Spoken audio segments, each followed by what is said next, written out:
Good morning, good afternoon, good evening. This is Andrew Turner, founder and host of the G&T Sessions podcast. And today we have Ms. Duena Blomstrom. Hi, Duena. How are you? Hi, thank you for having me. I'm doing great, thank you. Just back from vacation. If I'm not doing great now, I never will. Well, just going back from vacation. I'm from your birthday as well. So happy Right. birthday for the Oh, day. thank you. I like to say I'm middle aged, but I'm not. No one lives to be 90. Well, never say never. Never say never. Don't wish it away. Oh, that's good point. Good point. It's also I suppose that thing about when you put a post on LinkedIn. People say that people are putting more posts that are more kind of about your life, and it's more getting turned into more like Facebook. And I said, well, but actually, I don't know about that. It's kind of be more human, which I know we'll come on to as a topic. But that's what I was just thinking when I saw your post last week about you all dressed up to the nines and going into the big smoke for your lovely night out. So I hope you had a nice time. Yes, thank you. We were there at an opening of some form of posh stealth PR agency, but and also yes, for my birthday, thankfully, I'm very spoiled. But I was thinking about this, and just to pick you up a little bit on that, I am one of those people that have kept my channels very separate over my career. So I found it very reassuring to my autistic mind to know what box has what, right? So for a long while, I had all of my professional life on Twitter. I got to a few, I think, thousands, tens of thousands of followers, and then I kind of thought Twitter sort of belongs to fintech and banking and finance and technology sort of thing, and I kind of left it to a side. And then obviously my career changed and moved, and I wrote some books and I took some different positions, and I was the leader of a really big banking company. I don't need to give them any more publicity than they have already, but the one that begins with T.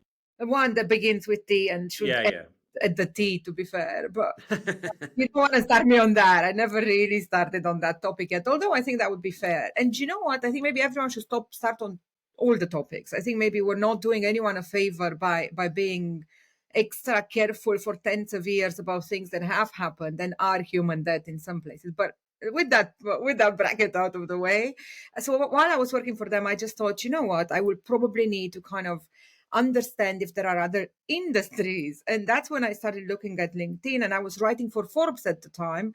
LinkedIn courted me and said, would you like to move your writing to LinkedIn? I did with the news. Right.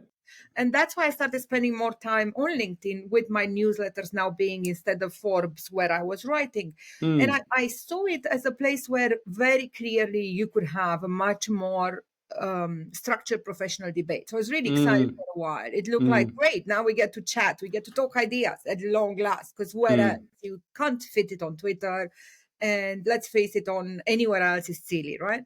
But I think we went away that direction, right? For about a couple of years, it seemed to be going that direction. And mind you, in retrospect, we felt like we needed someone to fit into that professional gap.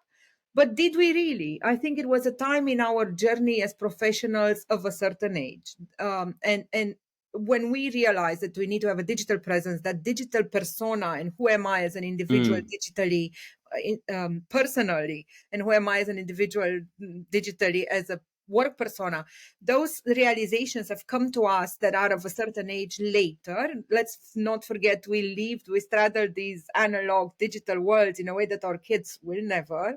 So we had to kind of go like, but who am I? And what I did was, Twitter was a bit fintech, kind of left it, but it's professional only. LinkedIn is professional only. My Facebook, though, I locked, and I said, look, my kid, if you can see pictures of my children, then I should be able to leave them with you overnight. And if that's my criteria for people that I'm going to accept on Facebook, then I'm happy to put anything on here. I have a headache. Why would so it's like your Facebook was like a walled garden then? My very near and dear, my closest people, of course, they should know about, my life, my very private life. But everyone else was getting whatever version I thought was. I'm finally getting to a place where I'm kind of coordinating the outside to be just who the hell I am, because I am too old and too scattered. I finally got to the point, which is I could coordinate all these things. And then when I saw that LinkedIn was moving towards this more authentic human place that you're talking about, first I was really bothered. It was really bothering my autistic box, right? What is this? Like, this is where I had all my well, you couldn't fit it into that box that you thought. Exactly. And I had already spent like a good 3 years battling the delimitation between HR and technology, between business and DevOps, between why do we now need another one, between LinkedIn. And I was like, we're not doing this. And then I realized, you know what? We need to stop this. We need to stop this everywhere. We need to stop to talking about any differences, but I mean any differences between that are anything other than value to the end consumer or value to the human, because everything else is just BS, and it's taking time, and it's taking a word, and it's taking a framework, it's taking intellectual capacity and emotional capacity from us, and that's why we are tied in knots instead of doing very basic things we all know are common sense to be doing. So finally, going back, I think, yes, it's a good move that people are starting to kind of be, this is who I am in all places. This ridiculous delimitation with the workplace where we need to be professional needs to be challenged now, today. Because if we don't challenge it, we will continue in this charade of we are different humans at work. Oh yeah, what you're saying is this be more human. The be more human piece. That's what you kind of. I think it's a combination between assume your identity as a professional and have more faith in your brand. I don't care if you're, and people are like, but you don't understand, I'm not a thinker and I'm not an influencer. You don't need to be. I wasn't a thinker and an influencer, but I was always very aware I need to take the reins of my identity at work. You need to own it. Yeah. Yes, and you need to own it. And I think this is maybe in common to many people who are having, it's been this, the generalization is entrepreneurs and people who are courageous and whatever. I don't actually think that's the commonality. I have this personal theory that it is about neurodivergence. And I think those of us who are neurodivergent and had to go through corporate life have developed some skills and some adaptations that are super valuable, and we should absolutely look at them. But one of them is you find yourself in a world where you need to be a specialist, and you don't think that way. You think as a generalist. You think you see the big picture. You see exactly all the naked emperors around you and all the lies and all the history and and you're like, what is happening here? Why are these people making me do this thing? It's almost like you're I felt that way, and I know other people who have as a like a Stockholm syndrome prisoner. And why am I corporate world? What is happening? But then eventually you fall into it. You get cape fatigue. You stop fighting. You assimilate. You have a mortgage. You have 3 kids that don't care if you had an ideal, and you just get on with it. But that adaptation of having to move from one to another cost the enterprise something, and it cost you as a person something, and it cost us as a society something. Yeah, but don't you think though? I mean, sorry to jump in a second, but I agree with everything what you just said. Actually, well, don't you think that? I mean, I've been in corporates, right? The corporates. I'm maybe saying something a bit controversial here, but corporates try and dehumanize you. They try and take your character away. They try and. I remember when I was at GE, many years ago, there used to even be a dress code. When I was in head office in Hammersmith for Europe, you could tell there was an etiquette of things you got to wear. Absolutely. There's a language, there's a lexicon, there was a GE language we used to talk about. When I worked in Tesco, similar to that. And actually, when do you find yourself when you come out and you actually realize that the power you have is your authenticity and your character, and where just be yourself, yeah? Because people will either engage with you and they'll create a connection with you, or they won't, yeah. And you got to get your head around that reality. That your value is you. That's why I didn't even go back to what you said, because I have 2 points to go back to. But this is the most important thing that we land to people that because everyone's like, what is the advice? I have no advice other than work your butt off. Advice. No one has advice. Who has advice? No one has advice. Like, who's going to tell us how to do it? Gary V, Elon Musk? No one knows. No one. No. Right. So I have no advice, but what I do know is this thing that they keep coming up with, grit, this thing of just do the things that you know are the correct things, the right things, the things you feel in your gut, the things that you know about you. You cannot move this. You can't move the human debt. You can't move the corporates. But going back to something you said, I don't think they want to pin you down. I don't think there's any intentionality behind the organization wanting to do anything to the small person.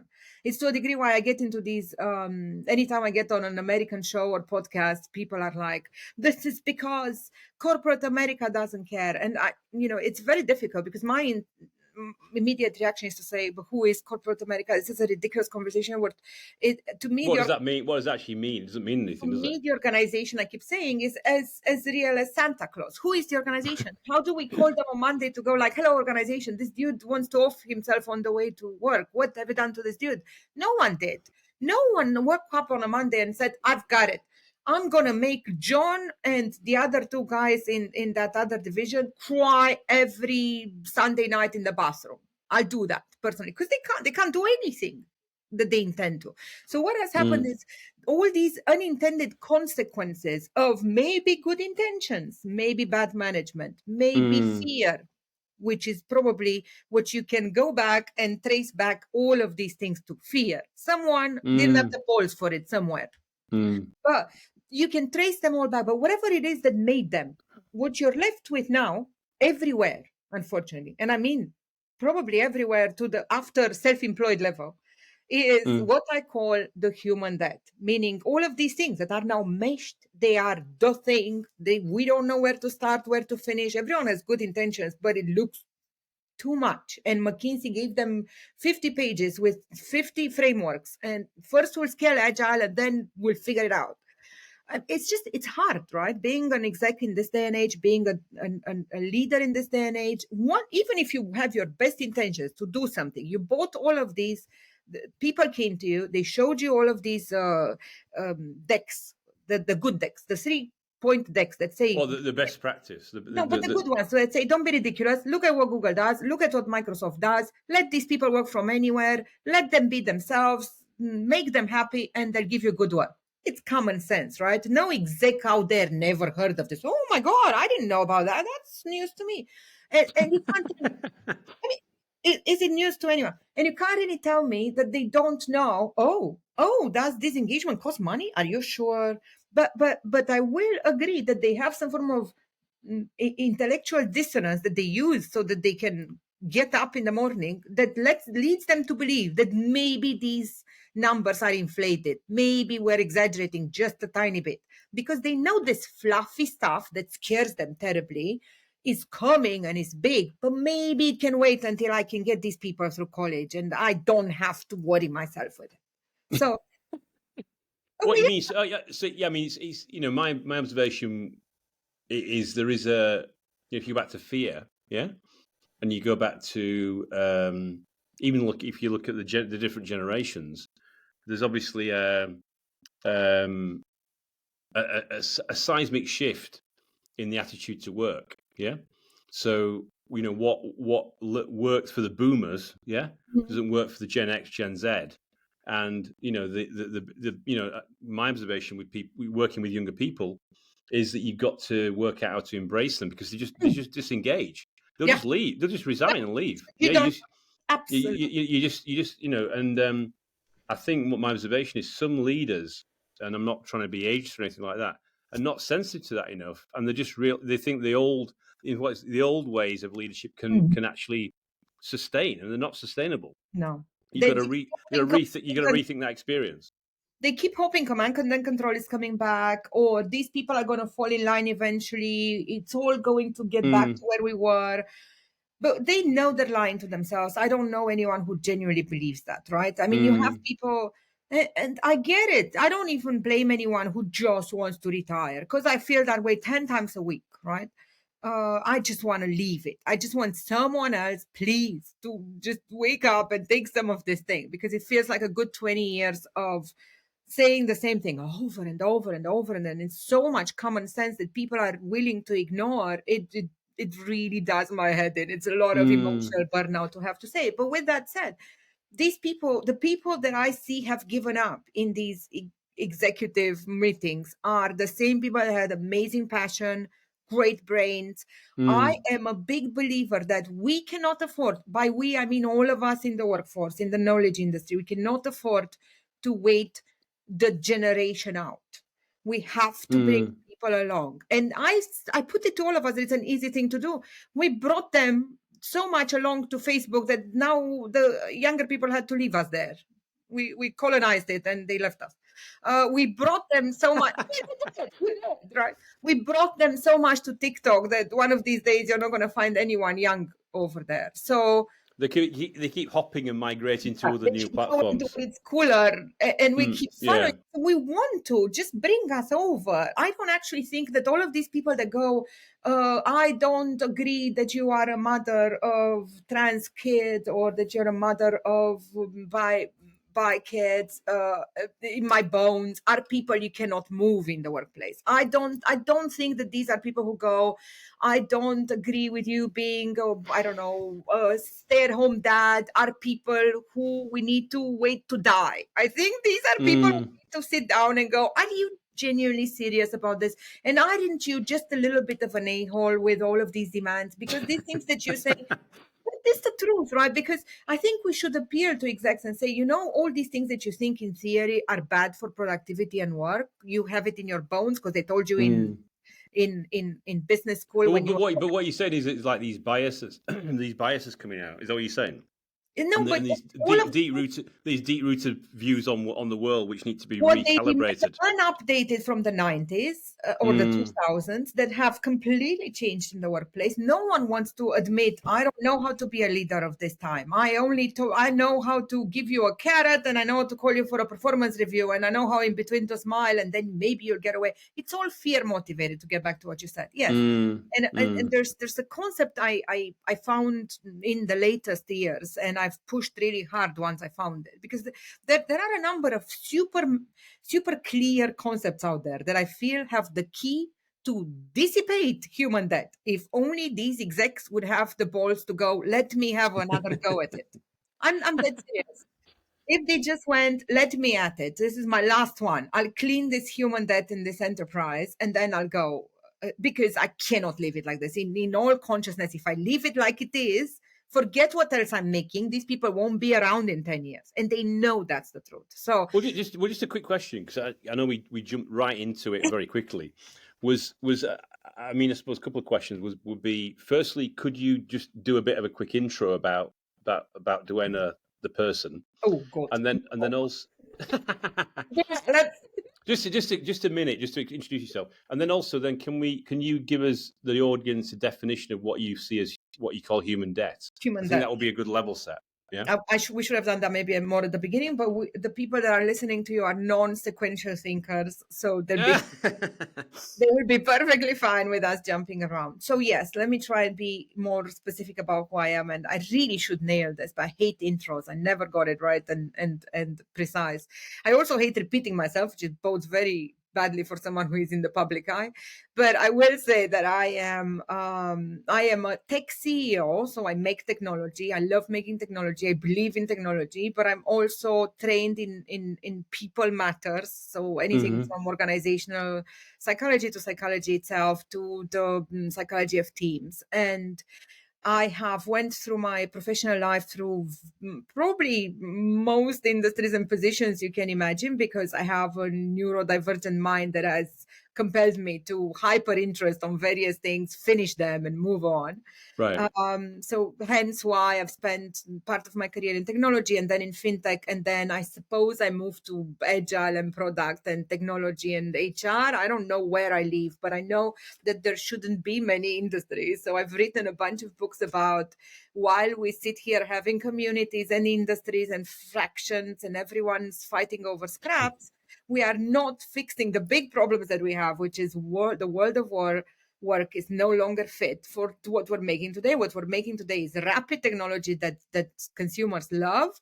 You cannot do that without genuine tech-led culture is what I call this new wave where your culture has to match the type of technology you can go fast on processes with. So you will not be able to have agile or the lean software development practices until such a time that you are able to augment that with the humanity that's EQ'd and intelligent and able to do the interventions and the dynamics of the team and of the person.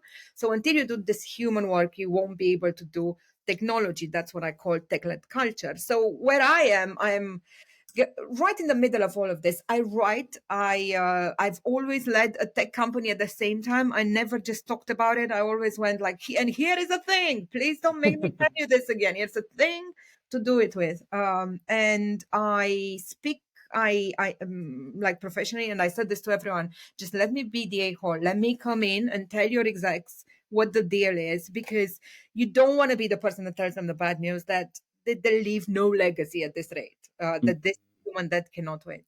So I speak. I am also a podcaster, and you can find me on too many places. I suppose I'm annoyingly present now. Finally, what human that is. But today you're on the G&T sessions, you see. So that's exactly. So now we can talk about this. But finally, on the what was it exactly? What the human that is? It's so because I've moved between these industries, and because I see these patterns, I see patterns just like the the little kid was seeing dead people. I see patterns.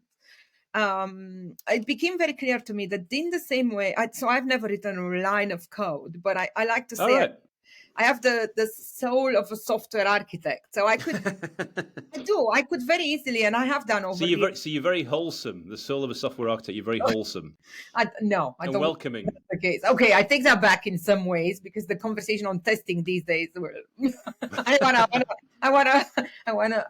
I have is, I think because I see patterns, I can also see software architecture patterns. So I've always been very hands-on on CTO level decisions on the software we're making and stuff. So with that, it meant that I was very plugged into the thinking of very high-end developers, if you wish. So one, I've led developer teams all the time, but two, I've also seen kind of those patterns, in particular for non-neurodivergent people. So it's fascinating. It's an immense area that is being left into the hands of some DNI person in a corner that's like, I don't know, do you need to hear? But when you say DNI, you mean diversity and inclusion? Yes. Person. I mean, the whole conversation that where they meet the autistic spectrum, where that meets with flexibility and our need to make products with technology that have to be fast, and with the fact that now the human mind needs to focus on its ability to be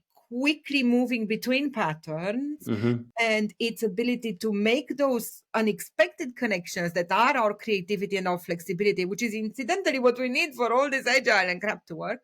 And if we don't make those things, we lose our only evolutionary advantage as opposed to this age of AI that's coming up. So it's not even that I said so. It's not because it would be nice to them. It's not because if they're disengaged, they're less productive. It's that if we personally and you as an organization do not lean hard on this humanity, emotional side of things, you've got nothing else. Yeah. It's like what makes humans special.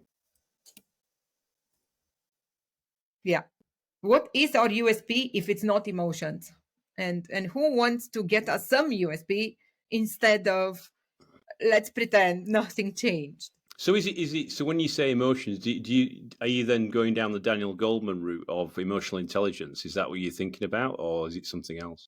Can I tell you something really sad about that? That I have been careful how I put this. I explained it to my team, but I'm happy to try and put it online as well. Yes, we should go that route. But please look how long Daniel has been saying. I started down this route to tell you earlier.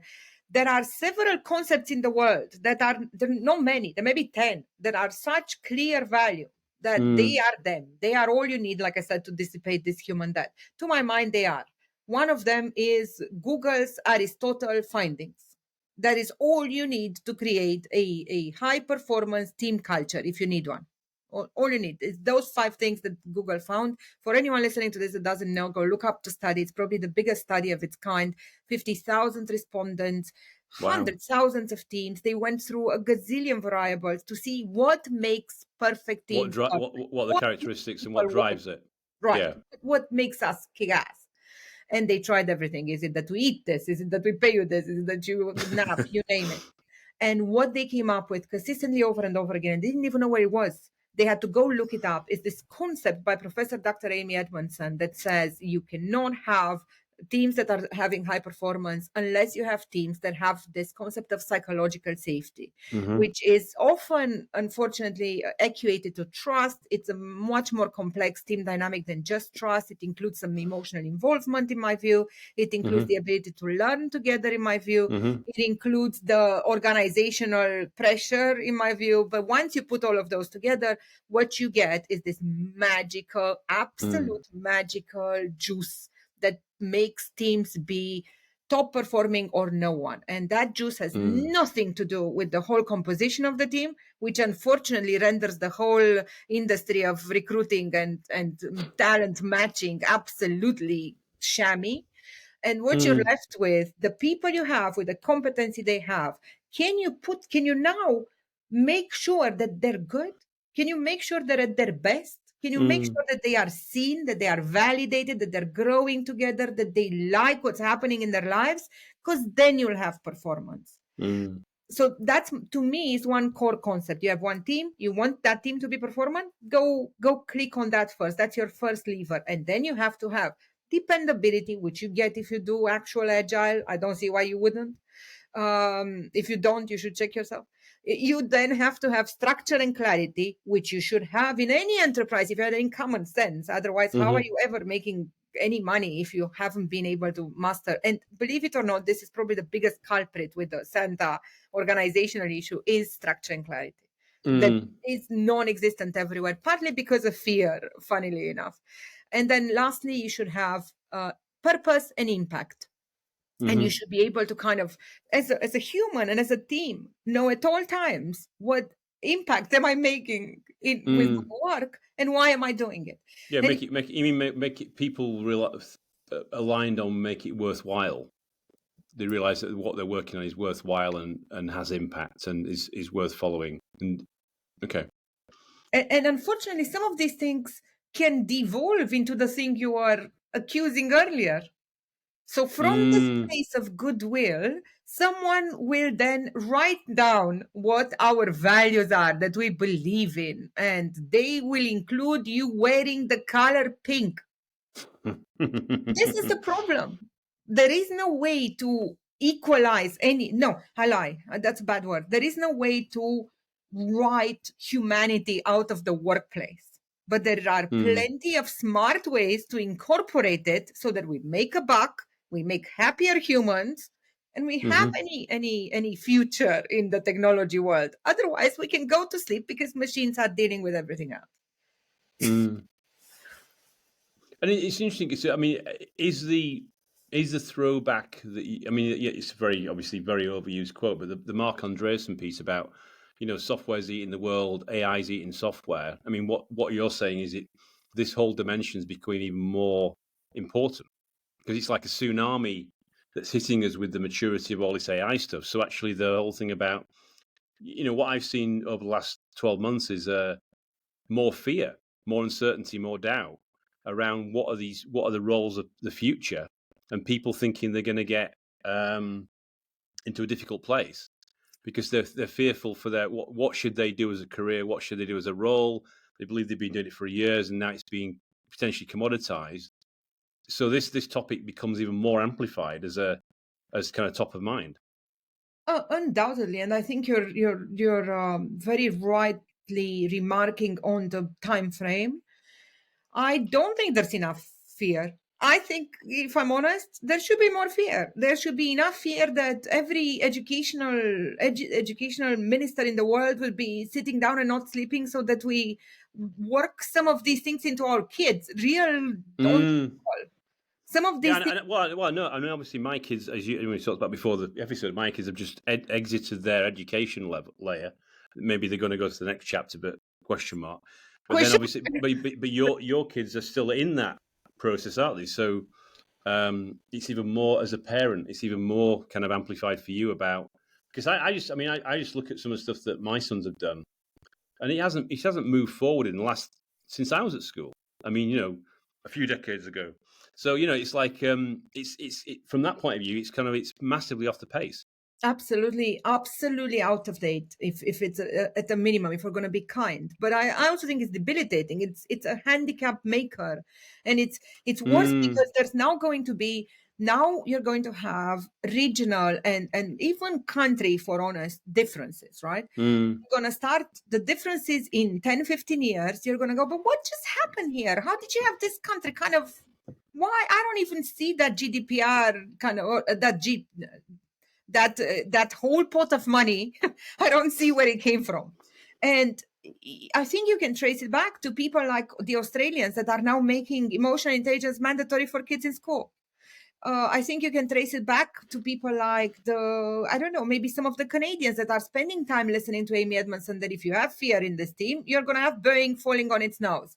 If you have fear in this team, this person is going to die on the operation table. Because yes, in the business world, it's potentially not quite as imperative that we fix it, unless we don't even want to be in business in the next 10 years. I think we're making an assumption here that everyone is well-intentioned and wants to see their company thrive in the next 30 years. Yeah. Who is everyone? Who has this vested interest anymore? Well, you touched on a big one there. I mean, just a quick question about that. You said about Australia. You said that they're now teaching, or they're making what mandatory as part of the curriculum, emotional intelligence. Part of the curriculum. If you don't show that you understand how to interact with other kids properly when you're 11, if you don't show you can show empathy to other kids, things you need as a human being to function these days. But that's a good thing. That's progress, isn't it? It's exceptional. Why? But in 10 years, you're going to be able to go, wait a minute. Why are these kids from Australia capable of being managers left, right, and center? And guys that went to the same schooling, they are just like no one's picking them and they keep failing. No one taught our guys how to do the one thing we've been claiming we can't do. You know why you and I don't do it? Because I make a piece of software that should enable everyone who is incapable of doing this to easily do it. Ask me how many people. I mean, let's cut to the chase here. I mean, the reality is, right, is that the education system in the UK, for example, in my view, has been basically handed down from Taylorism, right, from the mills, yeah, and all they want to do is fit you into a cubicle, a Dilbert zone, and do a task for a corporate, yeah. But the thing that needs to challenge on that, and as I was talking to my sons about the other week. They were saying, what should they do? What should I do, Dad? I have no idea. But all I can say is that the opportunities you've got in the world are 100 times more than I had when I left school, or when I left university. So embrace it. And there's a famous person that I won't mention on this podcast because he's a bit of a kind of how do you call it? He's a bit binary on people. He's like a Marmite. You either like him or you don't like him. But he did have a very good phrase. He said, "Try everything." Yeah, try everything. Like Zootropia. Because, so there's a song there that I used to annoy my child going to school every morning with. Try everything, mom. They can hear you. Stop it. I won't try anything. But because unless they say, oh, you're going to find. How do you find your path? How do you find what's going to? I'm not saying what makes you happy because that's kind of like a question mark. But what's going to make you feel fulfilled or make you feel like you've had an interesting journey? Then you've got to discover that for yourself. Sometimes you can't be given the answer. It's not like it's in a go to page 56 and the answer is at the bottom of the page. It's not like that. I think if you're autistic, it's a bit like that. It is. I think it's one of the. Look, I'm very big on. I don't know if this thing I do is an autistic thing or a me thing, but I'm going to tell you anyhow, just in case it's a we thing, because I find that I'll give you an example. I forced my 13-year-old, sounds horrible and it's going to go on the radio, but I forced my 13-year-old to explain to me why he will stay away from some algorithms, but not others on videos, right? For instance, I I contended if he was going to be fed videos, at least that he should learn how to train an algorithm. And these are the things I wish they did at school instead of other things. Teach him how to recognize what's fake imagery. Teach him how to think, should I think this way or that way? Teach him to understand that if he's free to have an algorithm that's horrible if he understands the need that horribleness is feeling for him. So say he wants to see all gore and all decapitations to get them out of his system. I'd like him to have an account for decapitation so that on a daily basis he doesn't see them in between normal stuff. So you can segment it. Yeah. Right. So I've explained to him the algorithm and stuff because he was just watching things that he was fed and he didn't have I see. Right. You mean like on the social media feed? He was just afraid to kind of go into anything that would feed him. He was so afraid of TikTok because he'd been villainized at school, and his dad has obviously spent hours explaining how the Chinese media is trying to get him. So he was genuinely afraid. So what I tried to explain to him is there will be no place you can hide on the internet of anything, of people taking your data, of people trying to manipulate you, of people trying to tell you you're a horrible person. There never will be any way to that. Your defense will never be not engaging. Your defense will always have to be, I know who my people are, and I know that what I believe in is true, and they got my back, and I will go tell them what I have what has happened to me if I need validation and any kind of support. And if not, I will forget this interaction happened. But beyond that, no one can save you on the internet. So I need you to keep close with us, and then just good luck is practically what I've told my little one, because I want him to engage as soon as possible into as much as critical thinking as humanly possible. And you know what? He drank at the hose, and for the first 6 months, he came back and told me and his father and his stepdad that our political stances are a bit not right for him, and he doesn't understand if just for taxation we should be this. I mean, you don't want to know. He went straight down a leftist. He like a champagne drinking 19-year-old from Paris, and we calmly waited. We've explained our position and what we believe to be a quite reasonable middle position, all of us. And it was good for us as well, because it made us kind of rethink. It stimulates some interesting debate in the house then. Yeah. And it also kind of made us all go, wait, now we have humans a lot faster with half-baked things, but this new generation wants, like you said earlier, they will not engage unless you are authentic. You will not have employees. You will not have anything. You won't have kids. You won't have employees. You won't have, if you want to engage with people, I think under a certain age, you have to bring your authentic emotional self. Yeah, you have to bring yourself. You have to bring yourself. Go all in with it. Yeah, exactly. All our family friends, your kids, your teenagers, go make a new relationship with them, because you're gonna need to be for real. Yeah. Wow. So I know you got something coming out soon. So in October, right? It's your third book. So I know you talked about human debt. You talk about this tech-led culture. Could you just explain a little bit more about that? Because obviously, as we touched on a bit earlier, every company's now trying to work out, the technology leader in most businesses now has been in the ascendant, and is becoming, I won't say number 2, but up there in maybe the top 3, top 4. Maybe with the sales leader, the finance leader, and the CEO, because they need to understand what are the ramifications or implications, or even how your business model may be reliant and dependent on technology. But you've written a book about, I think you call it tech-led culture, that's coming out soon. So could you just give us a bit of a tease, but obviously not all the answers, because obviously people won't want to buy the book, but and obviously we'll share some details on that as we post this episode. But could you give us a bit of a kind of what was the trigger for writing that book about that topic? So I now have a choice to either give you a good quip, because we need it, and this is what we're here to do, be professional, or admit that I just realized I probably never finished the definition of human debt for your listeners. I started, I waffled, I ended up explaining why I understand technical debt, and I do understand technical that, but I never explained how genuinely one morning while writing this sounds like a bad story, but it isn't. It is a bad story, but not in that way.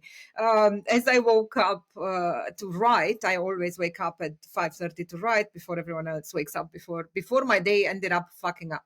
And I woke up to write, and I was writing about the banking industry and why banks should be able to use human-centered design and agile, and what the hell is the holdup, and why can't they do technology? And I woke up and I thought, oh my God, I know what the holdup is, and this is not about banks only. This is about everyone. And just in the same way that we have been making tech debt left, right, and center by not tidying up code, by not caring, we made human debt by not caring when people were upset, by not realizing that there's inequality, by changing leadership without explaining what's happening, by having no structure and clarity, by keeping people in this climate of fear where they're afraid that they're going to be punished or they're going to be sanctioned or they're going to be fired. By doing all these things, we have created what this entire organization has is what is called toxic culture, bad culture, whatever you want to call it, this feeling that something icky is afoot. I think once you feel it in an organization, you never unfeel it. And once you start seeing it and seeing how it's built and how you're getting more of it, you can never unsee it. And I almost recoil telling tech leaders that, finally back to your question, about the human debt. Because these are sometimes the same tech leaders that know about the tech debt, and they can't do much about that one either. But it's the truth. Ask them. What a great quote! My God. They'll tell you over beer. They know about tech debt. They can't do much about that one either. For the same reason, human debt. The organization won't let them. Who the hell are they? The HR person is going to come and fix their developers. And who are they to say that they should have more of these things? They already have these things. They've asked them last year.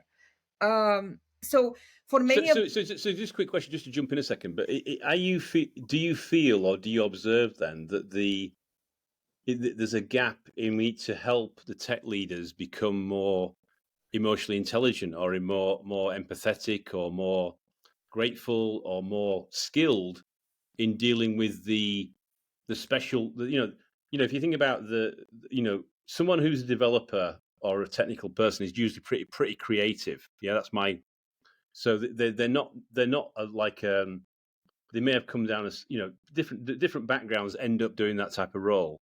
And so managing, I was originally a developer, right? So now I do not that I don't do coding anymore. I have written code, but I don't do any code anymore. I do more kind of commercial stuff. But so when I interact with those type of people, I see myself a little bit in them, and I try and work out how to interact with them in a way that will get engagement and get a rapport with them. But if that person, that leader, maybe he hasn't been a coder or he hasn't been through that route, and he's having to manage a technical team, it becomes sometimes, I don't know, my observation, sometimes quite challenging. Right. And then that's where you not only your tech debts keeps going like that, but also your human debts going like that. Is that the kind of some of the things that you've observed as well? Absolutely, and this is a really good observation, and they are very often going together. This is one of the things I'm going to spend the next year focusing on. I'm just going to recruit the smartest minds in technology, and I'll go like, look, I can in 2 weeks I can tell you if an enterprise the size of 300 people or 30,000 people has human debt and where it is. Right. I can probably look at 10 meetings. Oh, you mean that you can assess it? You could I can sit in on 10 meetings and tell you how much human debt an organization has. Oh, wow. Anyone internally can, but they stop thinking about it because otherwise they can't be employed there anymore. But you and I don't have. Oh, okay. Mm-hmm. Anyone can, as long as. So again, the concepts to redo this are very simple. But going back to your question about leaders, the confusion in term often for me is, to me, a leader is anyone at all that is in charge of doing a thing, whatever the thing is, and is in charge of getting others to help them do this thing, right? And that means a lot of things. Like, for instance, who's the leader in your family? Who's the leader in your friends group? Who's obviously, right? All of these are leadership positions and so on. Parenting is leadering. All of it is leadering, right? And all of it is teaming, different types of teaming and different types of leadering. And I think in modern teams, we have less leadering and more teaming, because I think the role that should be, we moved from command and control to servant leadership, exceptional place to be, to emotionally intelligent, whatever, or empathic leadership, also super important place to be.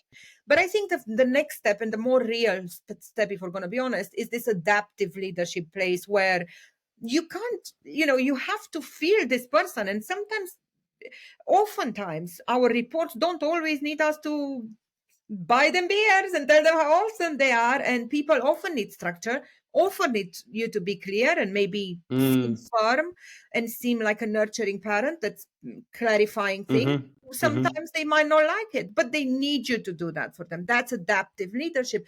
Right. It's a to learn. You're right. So what you're talking about there is a bit like situational leadership, a bit like sometimes you're a peer, sometimes you're a manager, right. Sometimes you're a leader, sometimes you're sometimes you're only removing blockers, whatever is necessary to make the team move. Sometimes you inspire them, sometimes you scare them a little bit, sometimes you drag them, sometimes you remind them the vision and until they're blue in the face. Sometimes you look at them and you want to strangle them because you just told them the vision an hour ago, and if they just paid attention and got out of the all of these things are true. We've all been there, right? It's a horribly hard position to be in, but it is learnable. And most importantly, in this day and age, it's not what it used to be. And this is the key to it, I think. If you're a middle manager, let's face it, this is the level we're talking about, someone who's come up from being technology-wise or professionally exceptionally good and has been thrust like an individual contributor to a leader, leader. If you find yourself in that position, don't be a leader at all. Go to your guys and say, what we're going to be instead of me a leader, you and some guys, is a team. How do we be a team? Don't be anything else. Be that. And I think that's an easy one. And meanwhile, learn your guys and help them help you. An empowered team will do its own interventions, will do its own asking each other, will be a living mechanism. Like the self-empowered teams kind of concept. So that's, I think, middle layer leadership. But I think the confusion for me becomes where I call a leader everything. A wife or a husband is a leader, but so is the leader of a team. And so is the leader of an enterprise. And it's those leaders of the enterprises that we need to, one, get away from fear, two, get into some teams, because this and three, shake the imposter syndrome. This is one of my biggest problems, is these tech leaders, like you say, they are number two, but they aren't empowered enough themselves, to put it mildly, to tell these CEOs, don't be ridiculous. What I need is a human function that I can do better than these people that I work against now. So we have a lot of HR departments that are now being a business break department, not because they're horrible people, but because of the existing human debt that has marginalized them to nothing but a process in a corner that's now useless. Just a second on that. So you mean the kind of evolution from the line HR role to the consultative HR role? No, from the evolution from at some point, HR became from admin and operational.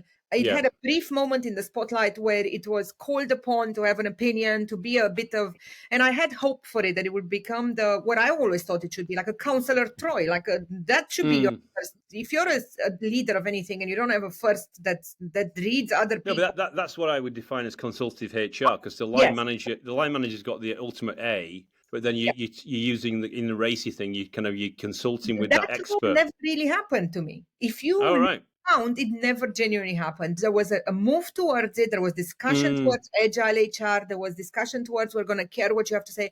And then it stopped. And I think it stopped because many big events happened. HR was saddled with doing just consider the role during COVID. Instead of being the first ones to go, I got you, I'm holding you, it's okay, breathe with me. Instead of doing that, they had to sit around the right policies and figure out who's sick.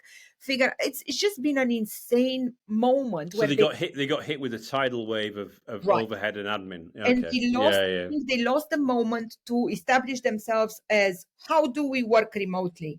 How do we become humans? And the ones that took this are the team leaders, the tech leaders, the ones that had to still develop something. So let's use them. Either they take it and they deliver it, or let's help HR get back where they should be. Because you got to coach the tech leaders or the inline people, because otherwise they might not know.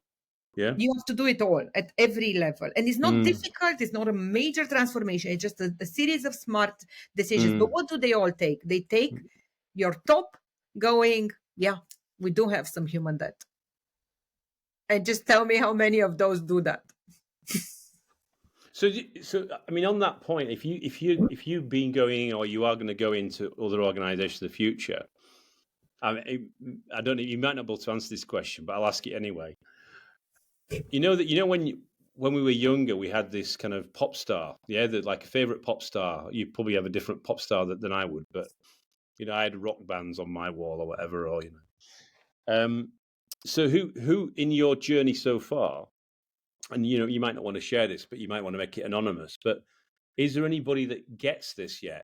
Is there anybody that gets this concept of human debt and this concept of you've had an assessment and you've seen it, that they've really got into it, they got behind it, and they've tried to embrace it and work out how they progress their organization and make it a kind of a known topic area rather than being sweep it on the carpet? Anybody that springs to mind? Loads, but that's good. That's encouraging. I thought you were going to say none. Good. No. There are great people out there. There are people who want to do good things. Not all of them we work with. Some of them I know of third rate. But so again, good intentions out there. But so you have some standouts. You have the big standouts. Your Microsofts are doing the right things. Your GitHubs are doing the right things. But where I would send your listeners to really quickly, and I'm going to write about this next week, is there is a lady in Australia called Karen Ferris. She's a change consultant. She's one of the most intelligent human beings you'll ever meet and the best curator of content you'll ever come across.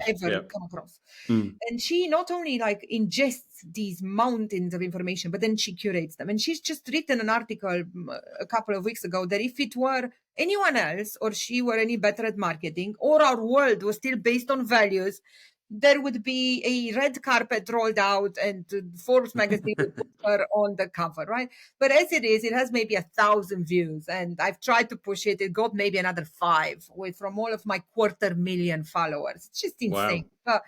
It's in the article, she goes through a step-by-step analysis. This company, this executive so they're coming back to work. I want them to be happy. This is how much they went up in the market in the last year. This was the revenues. This company, this is like the economic impact. Bloody genius, if you look at it. And you see directly you know what they're going to do with it? I tried to show it. I literally tried to show it to 3 or 4 of the big execs I'm talking to right now. And they all went like, who wrote this?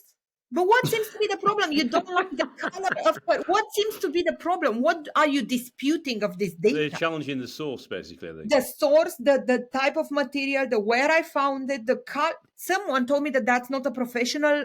What you mean? It can't be true. It can't be true. Can't be true because it doesn't look like it's from McKinsey. But I see.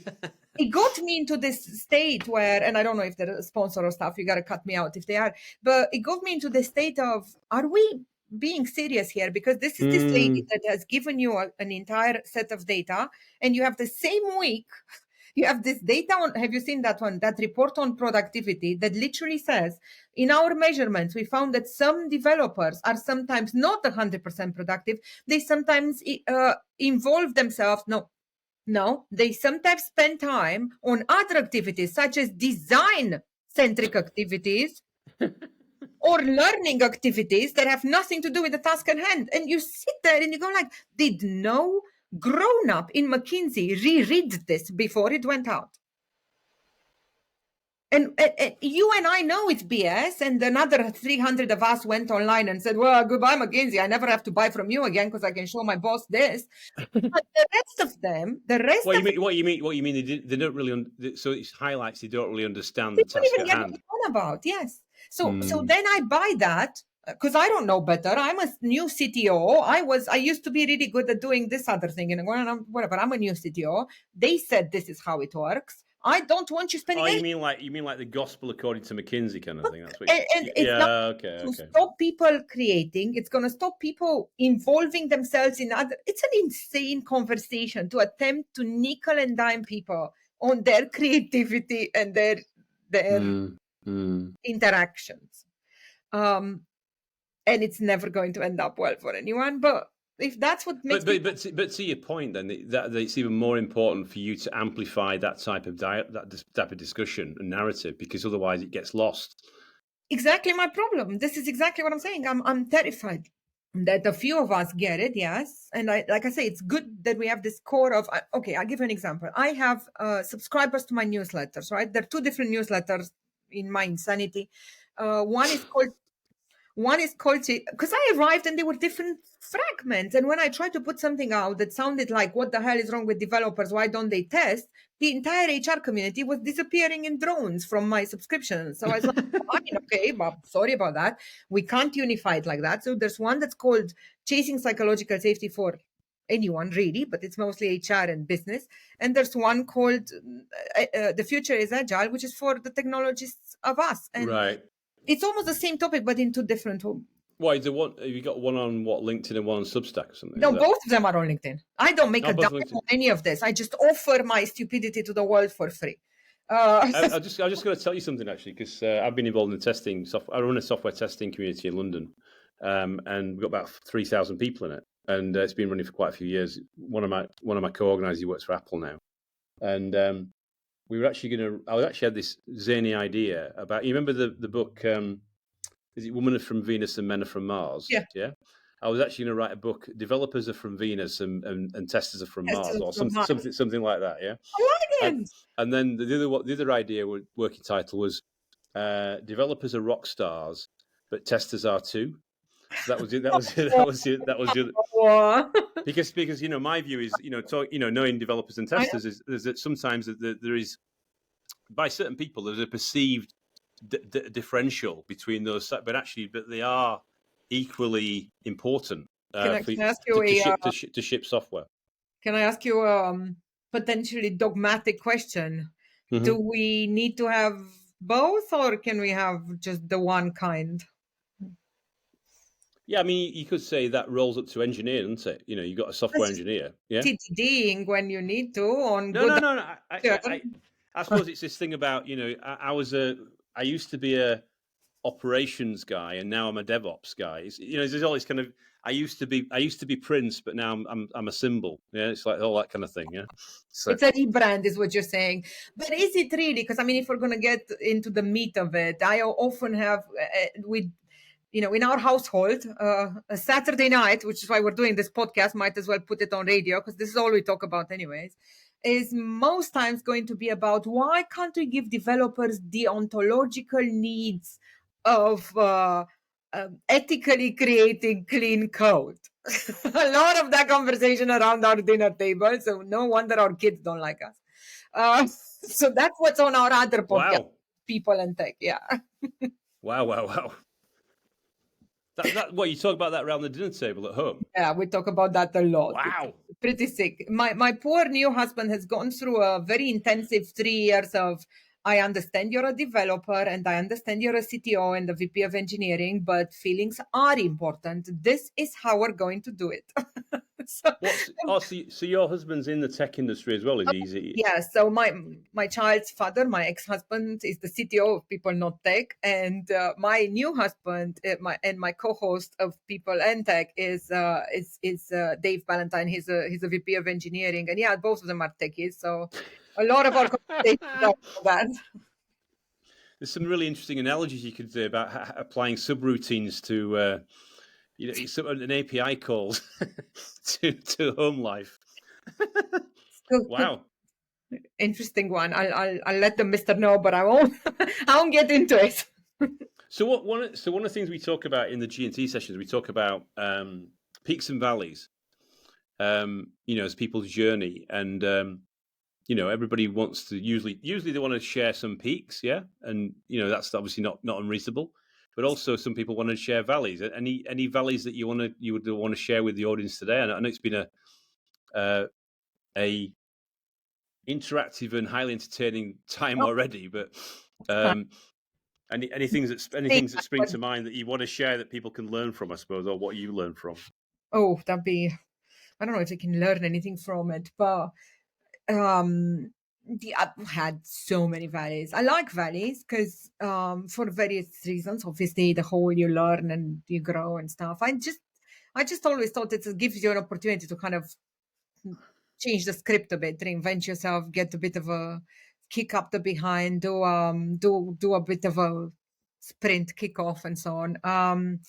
Yeah, A retrospective. a retrospective. You think I'm joking, but I suppose you've never seen this one. Is your podcast is video, right? Mm-hmm. Right. Okay, good. So your viewers can see it. So Oh wow, yeah.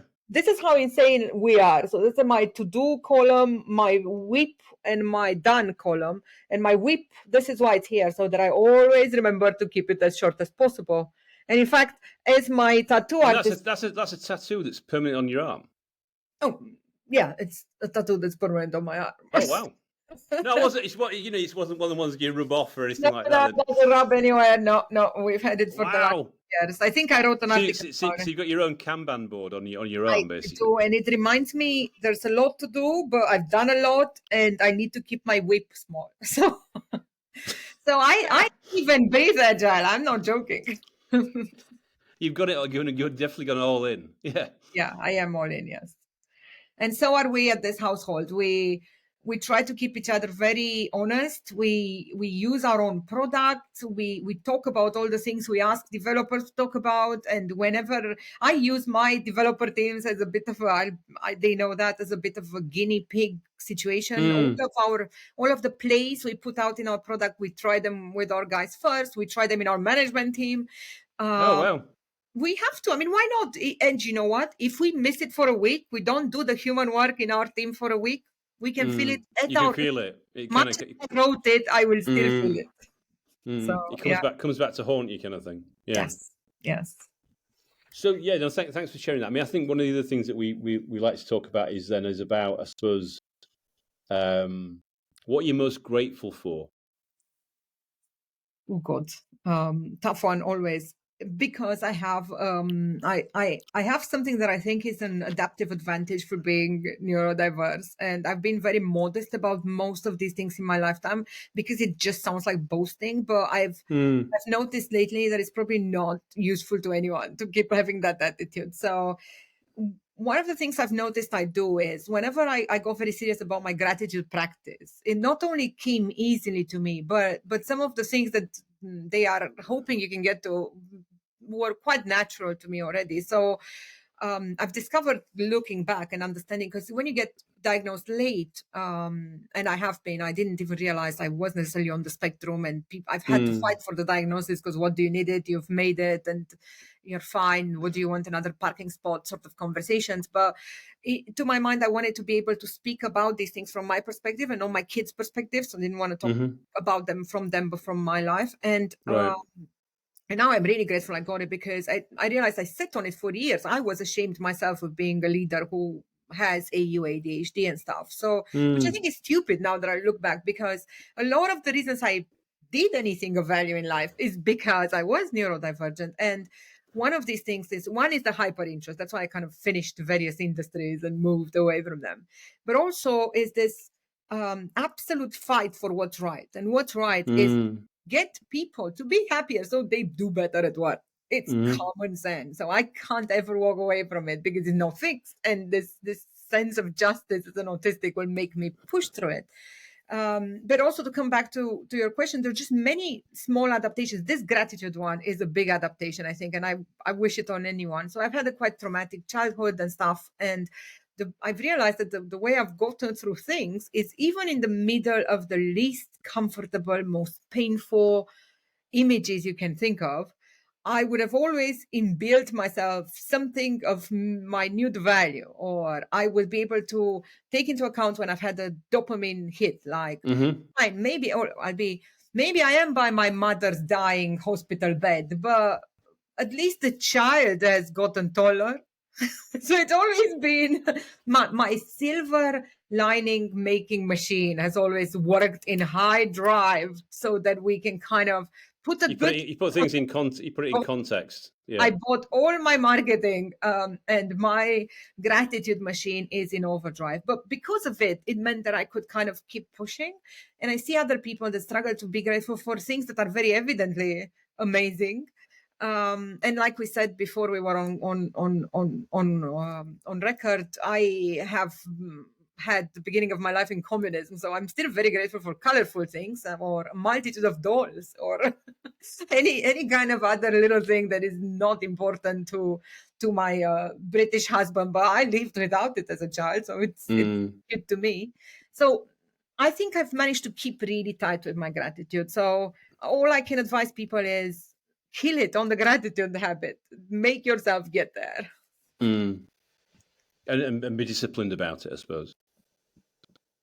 Yeah.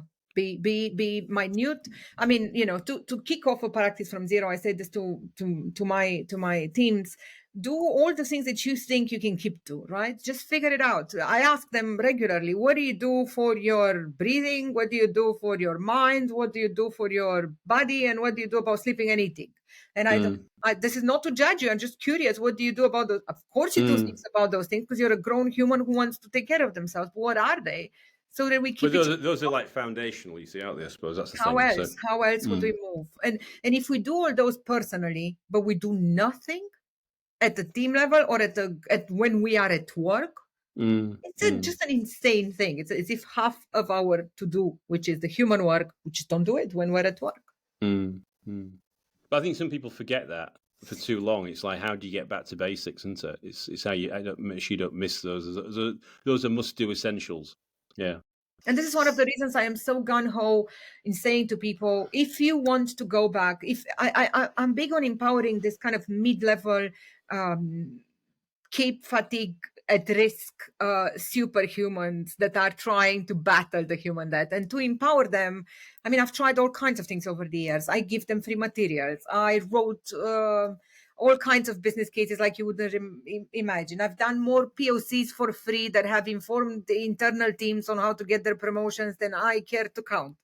But in all this time, the hope there was that this person stays here, because all too often we've grown our own superhero that understands the human death, and then by the time they cannot take it anymore, they're gone.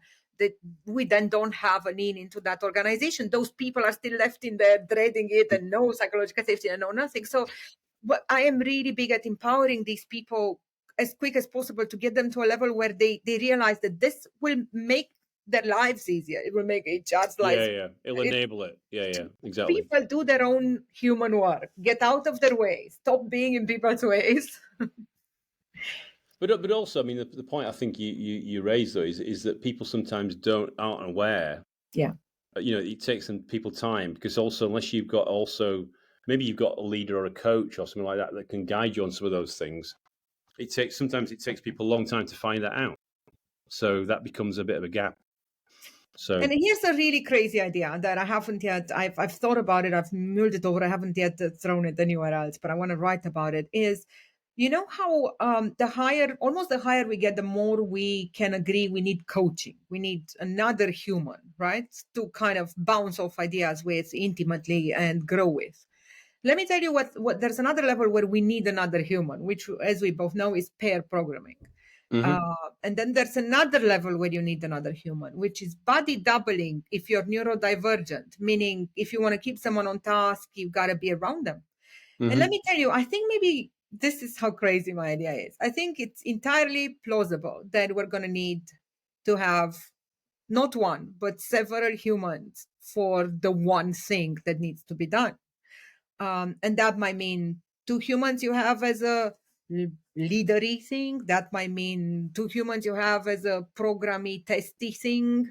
I don't know what those exact combinations. You mean like different tag teams kind of thing, or I think you're going to need teams because the size of the technology ask, the size of the learning ask, the size of the decision making you need to make on the spot, so that you are intensely human and you are better than the machine. You need the human interaction. And I think everyone at work in a future where we will be involved for our EQ will probably be in an interaction. Yeah, it benefits the person, but it also benefits the person you're tag teaming with as well. Yes.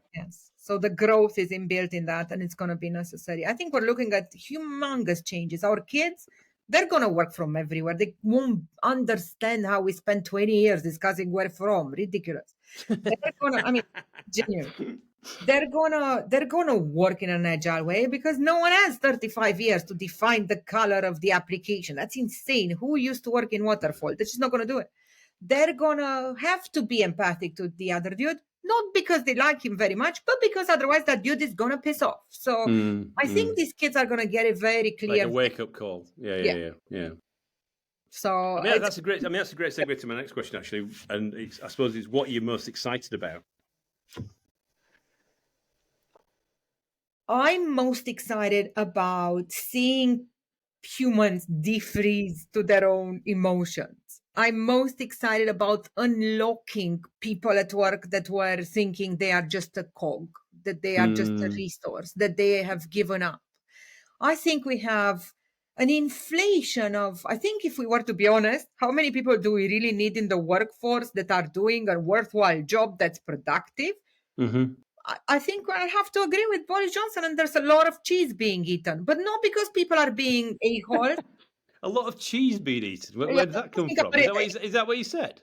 Your listeners from other places, they won't know that at some point when he was trying to drive traffic back to London so that his friends can sell enough sandwiches, our prime minister said, from time to time, I liked working from home too, but let's face it, when you work from home, you find yourself going to the fridge for another cheese slice once every 10 minutes. So it's not exactly productive. No, sir, it is productive. And cheese or no cheese, that's not what's going to make us unproductive. I missed that one. That's a typical. Oh, I sent you the article. It was hilarious. It was from the many things he's done to us, that went as unimportant. But it's not about the cheese. And if it were about the cheese, it wouldn't even matter, right? So where we were is really maybe that was him speaking from personal experience. He like cheese. Yeah, I can't move from the cheese. But yeah, so I think. Or is it? It's like the book. Is it Who Moved My Cheese? Oh no, it's a disaster. Who moved my cheese? Nadine did, but that will be an inside joke for only. Oh, boom, boom. Yeah, exactly. Yeah, boom, boom. Yeah. And that's another one. And I was going to ask you actually once we got offline, but I might as well ask you online, unless you are one of those people that is keeping their boxes very separate. Are you? How do you feel about humor and the business world, and how much more we should rely on being jokey at work instead of attempting to be serious continuously? Humor. Well, I don't know if you know. I don't know if I told you. I think you know. That's why I'm asking you. I think there's not enough humor and fun at work. I mean, I'm 3.5 years ago, I joined the Comedy Crowd, to help with putting humor and improv and how to write comedy and help brands with comedy. So, I'm all in on that one. And we've done some great work with some brands. But what I find is that some brands or the leaders maybe in those brands are not brave enough. There's fear. It's the most humor is the most courageous enterprise. But then the people that the people that embrace it, I think when they've done it, they realize how great it was, and it's a leveler. I mean, it's internationally an absolute leveler. So. Yeah, we keep trying with that type of. I'd love to have a chat properly. We have a play in our software called a humor hackathon, and we're really? Oh, fantastic! We're just asking teams. One of the many things they're doing, but we're asking teams to come to this next meeting with your favorite meme, your favorite image, your favorite joke, and your favorite comedy movie. And from then on, they ask each other different questions and stuff, and I think it's probably one of our most successful ones. The only one more successful than that is something called the Bitch Fest, where people get to tell each other what the problem was. So yeah, it's. Well, the kind of comedy series Silicon Valley, yeah. Yes.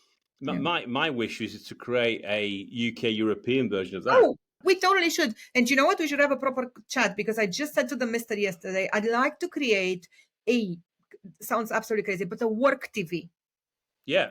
I can't imagine why I have to watch all these people typing ASMR instead of watching a meeting. Why can't I watch a product meeting? What am I gonna steal?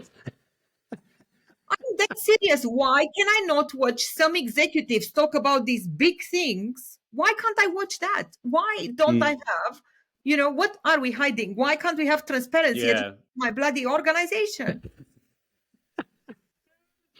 Yeah, that'd be very good humor. Yes.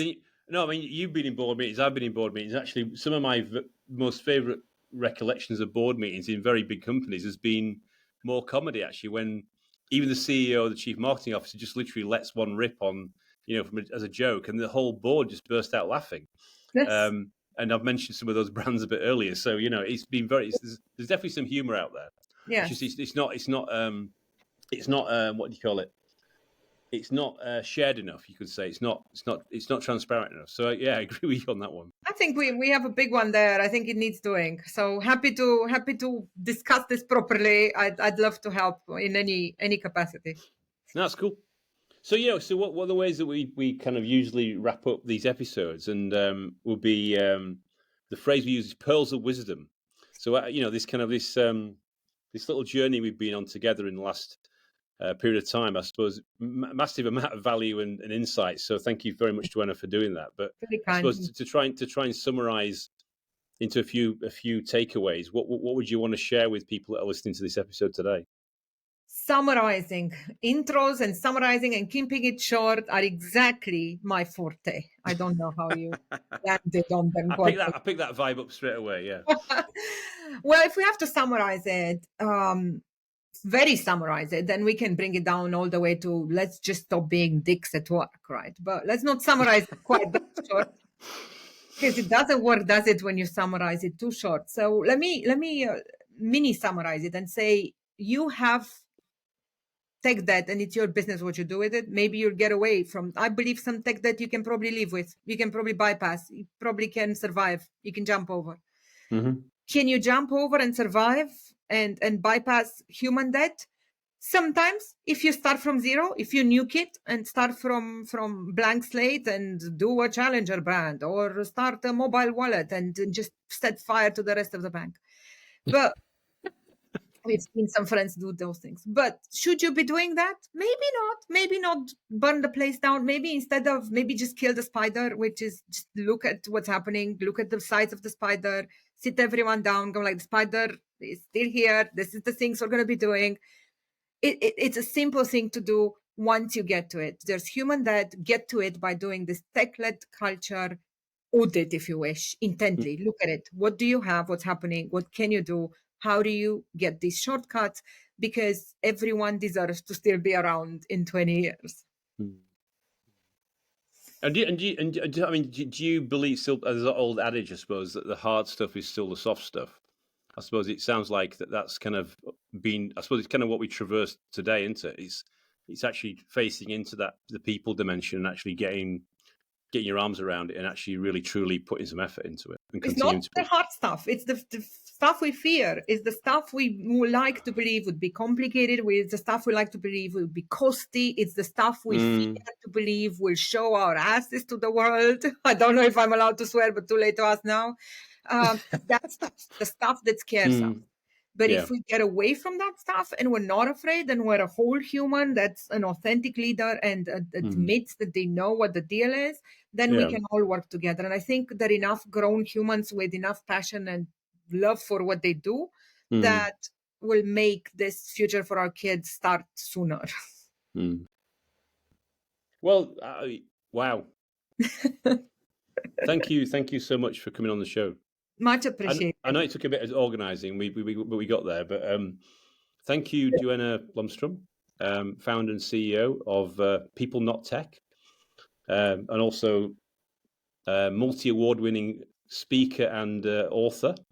And we'll put obviously all the links. Oh, you're getting embarrassed now. I hate it. I literally hate it. This is the part I really, really hate. If I could do away with it, I'd be very happy. And look forward to seeing your book on the shelves in October. And we'll put the link to all that stuff in the everywhere. When we Airports, your airports. on the M4 as you're driving into London. Yes, it should be everywhere. But I am genuinely not joking. It is a paperback, so absolutely pick it up and sell it to and have it for your Christmas stocking fillers. Oh, right. Christmas stocking. Get your Christmas shopping done early in October when Duena's book comes out. Learn about culture and how not to disappear for Christmas. Yes. And that was Andrew Turner, so founder and host of the GNC Sessions podcast. Have a lovely day. Thank you.